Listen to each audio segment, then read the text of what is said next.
ইসলামী bank news top 10। আগামীকাল 9,38,000 কোটি টাকার বাজেট পেশ। কর ও ভ্যাট ব্যবস্থায় রদবদলের আভাসে আশাবাদী হলেও উদ্বেগ কাটছে না ব্যবসায়ীদের। প্রাতিষ্ঠানিক সক্ষমতা বাড়ানোর গুরুত্ব অর্থনীতিবিদদের।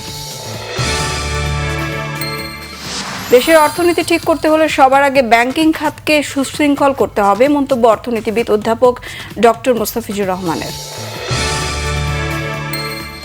ইসলামী ব্যাংক ঘিরে অস্থিরতা সৃষ্টির শঙ্কা, ডাক্তার শফিকের দখল হাতছাড়া হওয়ায় কষ্ট পাচ্ছে কেউ কেউ, মন্তব্য স্বরাষ্ট্রমন্ত্রী। বিরোধীদের অভিযোগ নাকচ অর্থমন্ত্রী।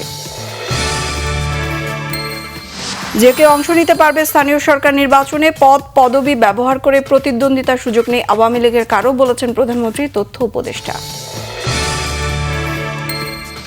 জামালপুর সীমান্তে আবারও বিএসএফ এর পুশিনের চেষ্টা রুখে দিল বিজিবি ও স্থানীয়রা। সুপ্রিম কোর্টের জন্য আলাদা সচিবালয় প্রতিষ্ঠা সংক্রান্ত হাইকোর্টের পূর্ণাঙ্গ রায় আপিল বিভাগে স্থগিত। অনার্স থেকে বাংলা ইতিহাস ও দর্শন বাদ দেওয়ার তথ্য ভিত্তিহীন, অন্তর্ভুক্ত করা হবে বৈশ্বিক চাহিদার সাবজেক্টগুলো, জানালেন শিক্ষামন্ত্রী। স্বেচ্ছাসেবক দল নেতা বিল্লাল হত্যা স্ত্রীর মামলা দায়ের, 2 জন গ্রেফতার, শাস্তির দাবি পরিবারের। হরমুজ প্রণালীতে যুক্তরাষ্ট্রের হেলিকপ্টার ভূপাতিত করার জেরে ইরানের বিভিন্ন অঞ্চলে মার্কিন হামলা, পাল্টাপাল্টি হুঁশিয়ারি ওয়াশিংটন তেহরানের। 21 বছর পর ওয়ানডেতে অস্ট্রেলিয়াকে হারালো বাংলাদেশ, ঐতিহাসিক জয় সবার, সব মিলিত প্রচেষ্টায় সাফল্য, বললেন মোসাদ্দেক।